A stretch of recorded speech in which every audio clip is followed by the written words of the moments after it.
Yo, what's up everybody and welcome to another video on my channel. In this video I'm gonna show you all how I make my R&B guitar loops for Screwly G.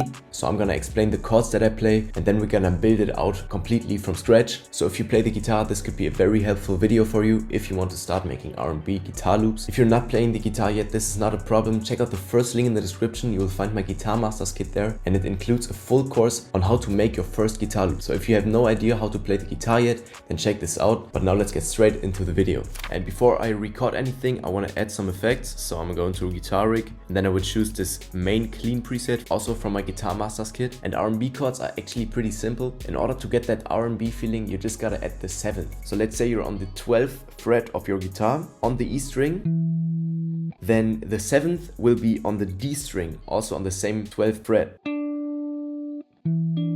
And if you would then add the 3rd and the 5th, you'll get this.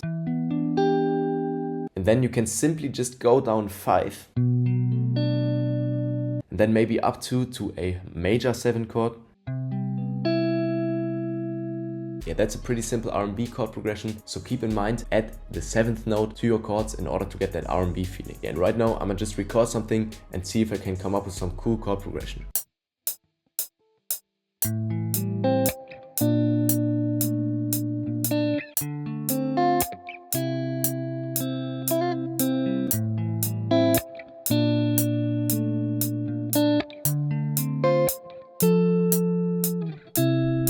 And now I want to time stretch it, and since I didn't record it in one take, I render this whole pack out. Then I click this icon right here, time warp sample, make this big real quick, then delete all markers, and then I will add my own markers. And I do that by holding shift and then left click and then just drag the markers with option. And I always drop the marker a bit in front of the actual part that needs to be time stretched. As you can see, I want to time stretch this, or I want to have this part on this line right here. So I add the marker a bit in front of it and now I drag it so it's lined up. I do that because if you would have it on the exact spot that you want to time stretch, the attack of that note will sound kind of bad and the quality will decrease. So that's why I do it like that.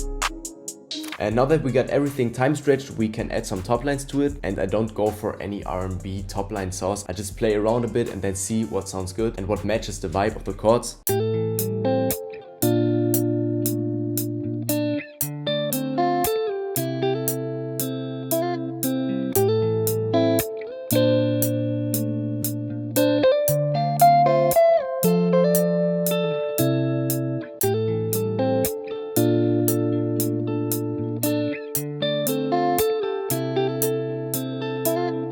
And also a quick trick I can give you if you are recording an electric guitar. When you want to have a more crispier tone and a more clean tone, then I suggest you to record on these pickups. And if you want to have a more warm and full tone, then I suggest you to play at the bottom. And yeah, especially for these ARP guitar that I just played, I think it sounds way better if you play it down here than if you would have like a crispy tone on this. Yeah, and I would say that was it for recording guitars. Now I would like to finish this sample up together with you. When finishing these samples for Screwly G, I usually don't add too much. From here on, I would add 3 more sounds basically. And this is a vocal, then maybe a pad and a bass. And I want to start with adding a cool vocal. And for that one, I'm not going on splice. I will choose a vocal from Arcade. I want something ambient, so let's go into distant voices. And then I want to scroll down a bit. And then let's see if we can find a cool vocal.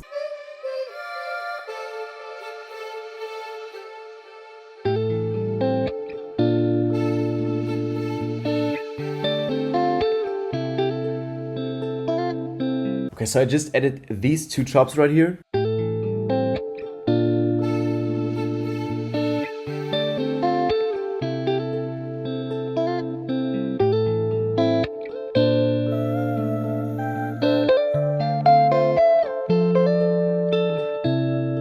And the reason why I added those at these exact spots is because if you would take a look at our guitar, then you would see I'm not playing right here. I just pick the chord once and it's nothing arpeggio style played right here. So we have some cool space for a vocal. And this is why I used this gap to add the vocal right here. And also on this side, it's the exact same. We just got this small lick right here at the end, but this is not very big. So yeah, just to fill out the gaps in the guitar. But I didn't like the tone of the vocal, so let's add some effects. First I want to add some EQ.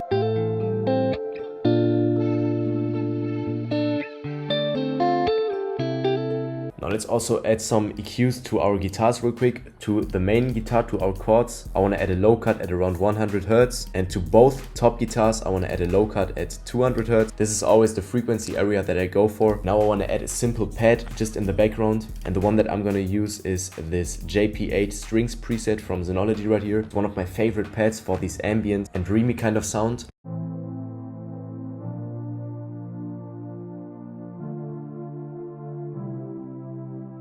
Just a simple low cut. And then some crystal choir preset for some reverb. And finally a pan-o-matic, so it pans from the left to the right side.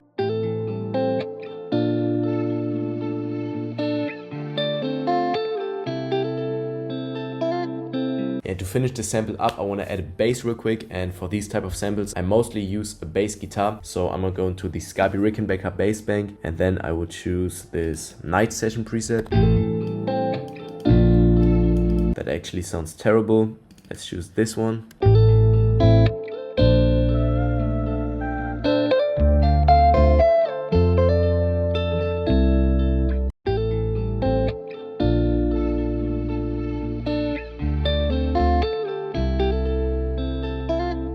Yeah, now I want to show you all how I arrange these type of loops real quick. Before I arrange everything, I always render every single track out. That way we avoid reverb tails that clash into each other later on. And we also have a better overview on the velocity of each track. And we can also adjust it before we export the whole thing. And yeah, in the first part, I want to have the main guitar and the top guitar, and also our vocal together with the bass. And then I'm thinking to instantly let the beat drop. So I cut the bass out and let it go on in the next part with the main guitar again, our second top guitar and the pad, and then like this. And then I'm gonna add 2 more parts. And then in the first part, let's have the first top line again. And then in this one, the second, like this.